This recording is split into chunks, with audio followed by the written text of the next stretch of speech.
মৌলিক অধিকারের ভিতরে নির্বাচনের কথা বলা নেই। বাংলাদেশে আমি দেখছি যাদের চামড়া লুজ হয়ে যায়, চুল সাদা হয়ে যায়, তাদের মতো ব্যক্তি যখন ক্ষমতায় যায় তখন চুলগুলো কালো হয়, চামড়াগুলো টাইট হয়ে যায়, আর ক্ষমতা থেকে বের হলে 3 দিনের মধ্যে তার চেহারায় ধস নামে। স্বৈরাচার সরকার যিনি পলাতক হয়েছে, আমি আশা করি যদি আপনার সুযোগ হয়, সে যদি বাই রোডে প্রতিবেশী দেশ থেকে ঢাকায় ঢোকে, আমার কাছে মনে হয় না তাকে কেউ চিনবে এবং সে আরামে ঢুকতে পারবে। অর্থাৎ তার চেহারা হয়তো এইরকম হয়েছে বা হওয়ার কথা।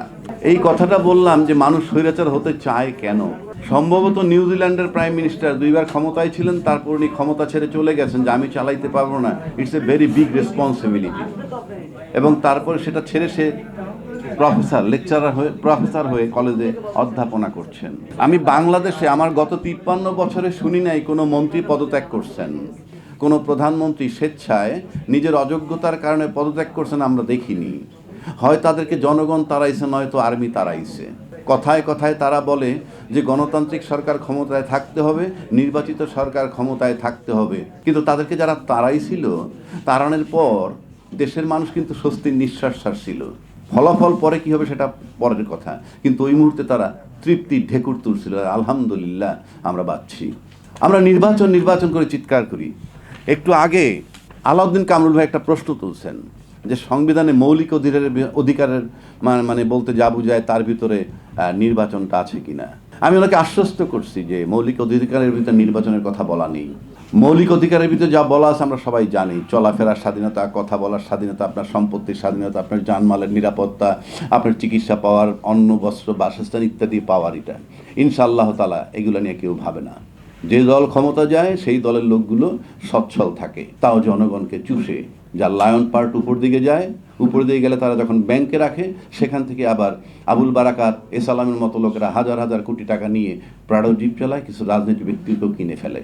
দিস ইজ দ্য ক্যারেক্টার আর সিনারি অফ বাংলাদেশ।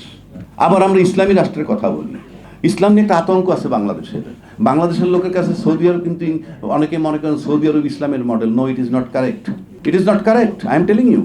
আপনাকে জনগণ, পৃথিবীর যে কোনো সংবিধান জনগণের ইচ্ছায় সংবিধান হবে, সংবিধানের ইচ্ছায় জনগণ নয়, এটা তামাশা না।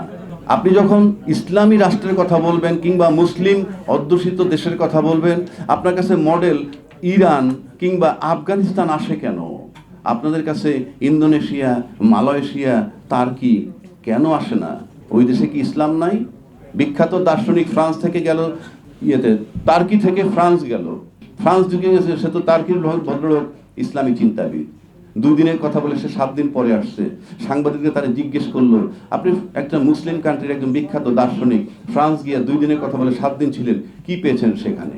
উনি জবাব দিয়েছিলেন যে তার্কিতে হয়তো মুসলমান আছে কিন্তু ইসলাম নাই, ফ্রান্সে মুসলমান নাই, ইসলাম আছে। So that is the main thing. আপনি ইসলাম ধারণ করা আর ইসলামী লেবাস ধারণ করা এক নয়। We need the internal change, not the external change. পৃথিবীতে বহু লোক আছে স্যুট পরা, কিন্তু সে অলি আল্লাহ হতে পারে, আর বহু লোক আছে দাড়ি টুপিওয়ালা মানি, সে একটা ধুরন্ধর লোক হতে পারে।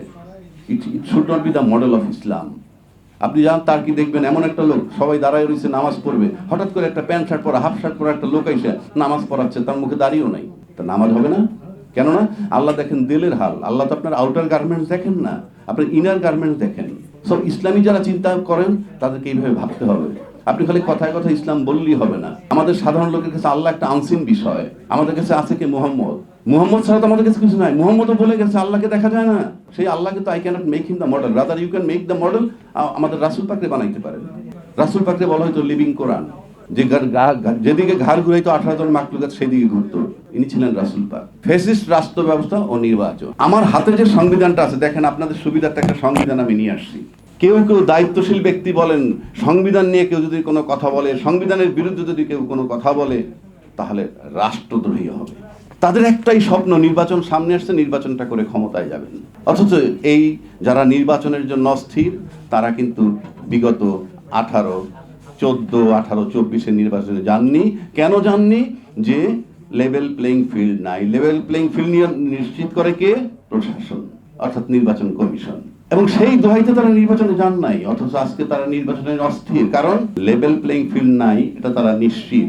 কিন্তু সামনে তাদের কোনো প্রতিদ্বন্দ্বী নাই, এটাকে নির্বাচন বলে না। আপনি যখন জেনে শুনে আপনার প্রতিদ্বন্দ্বী নাই বলে নির্বাচনে যাবেন, সেটা কিন্তু আপনার ইন্টেনশন। আপনি কোর্ট কাছারিতে যান, যেখানেই যান, আপনি যখন সালাম দিলেন, সালাম দিলেই শান্তি বর্ষিত হয় না, কারণ আপনার উপরে সেই রহমত নাই। আবার উল্টা দিকে আসেন, সালামের বহু কারিশমা আছে। আমাকে একজনে সালাম দিচ্ছে কিন্তু সকালে, আসসালামু আলাইকুম স্যার। আমি বললাম তোমার টাকা 20,000 আমি আগামী সপ্তাহে দিয়ে দিব। This was my reply. তার সালামটার মানে হচ্ছিল তাগাদা। So there are many ways to speak. কাজী আপনারা কে কি বলেন, নির্বাচন যারা চাচ্ছেন তারা গণতন্ত্রের দোহাই দিচ্ছেন না, আমার সামনে প্রতিদ্বন্দ্বী নাই তাই নির্বাচন চাচ্ছি। তো what ever the form is, কেউ মাইন্ড করলে করতে পারে। কেউ কেউ বলে কতক্ষণ আমাকে জামাত, কেউ কেউ বলে কতক্ষণ আমি বিএনপি, কেউ কেউ বলে কতক্ষণ আমি এনসিপি। বাট আমি বলছি আমি বাংলাদেশ পন্থী। There is no way. আপনি ভারতকে গালি দেন, আপনি আমেরিকারে গালি দেন, সব সেকেন্ডারি। আমরা কি করছি, আমার বাড়িতে আমি কি করছি সেটা আগে দেখেন। এখন আসেন, ফ্যাসিজম রেখে ইউনূস সাহেব একজন রেফারি, তার কোনো রাজনৈতিক যোগ্যতা নাই, কার কোনো রাজনৈতিক দক্ষতা নাই, এটা বাংলাদেশে এমন কোনো রাজনীতিবিদ নাই যিনি বলেন না। কিন্তু প্রশ্ন হচ্ছে তার রোল তো রেফারির মতো। উনি বসে আছেন, সংস্কার ঐক্যমত্য কমিশন বানায় বসে আছেন। সামনে যে বিজ্ঞ, মারাত্মক বিজ্ঞ রাজনীতিবিদ, পায়ের নখতে মাথার চুল পর্যন্ত তাদের অহংকারে ভরা পলিটিশিয়ান হিসেবে, তারা একত্রে বসে সমঝোতে আসতে পারে না কেন? এই দোষ ইউনূস সাহেবের নাকি তাদের ব্যর্থতা? পলিটিশিয়ানরা ঐক্যমত্যে আসতে পারলে ইউনূস কে? সবাই ঐক্যমত্যে এসে যদি বলে ইউ জাস্ট গেট লস্ট, আপনাকে দরকার নাই, সেটা কি কেউ বলতে পারতেছে? তাহলে আমরা কেন তাকে শুধু ব্লেম দেই? তার টাকা মকুফ হয়েছে, সেটা নিয়ে আমার প্রশ্ন নাই। কেউ কেউ বলে এনসিপি শত কোটি টাকা কামাইছে। 12 মাসে যদি 100 কোটি কামায়, তাহলে 53 বছর রাজনীতিবিদরা কত কামাইছে? তার খতিয়ান কোথায়? মাত্র 12 মাসে ভাঙা দেশের মধ্যে, ভাঙা নৌকা, ভাঙা সবকিছু, তার ভিতরে যদি কেউ 600 কোটি টাকা কামায় থাকে, তাহলে 53 বছর কামাইছে কি? সেটার কৈফিয়ত কোথায়? আবার যখন আপনি নির্বাচনের জন্য পায়তারা করেন, সমস্ত ফ্যাসিস্ট ব্যবস্থা, সিস্টেম একটাই। এই বইটাকে 17 বার সংশোধন করা হয়েছে। 17 বার সংশোধন করেই কিন্তু এটাকে একটা স্বৈরাচারী চটি বই বানানো হয়েছে। আবার কেউ কেউ বলেন সংবিধানে হাত দেওয়া যাবে। ইয়েস, এই সংবিধান এমন ভাবে রাখছে কেউ হাত দিতে পারবেন না। এটার 142 ধারা, সবাই বাংলা ভাষায় পড়বেন। 142 ধারা, 123 এবং 7 ক খ পড়ে দেখবেন, কারো হাত দেওয়ার ক্ষমতা নাই, সবার দণ্ড হবে, মৃত্যুদণ্ড হবে।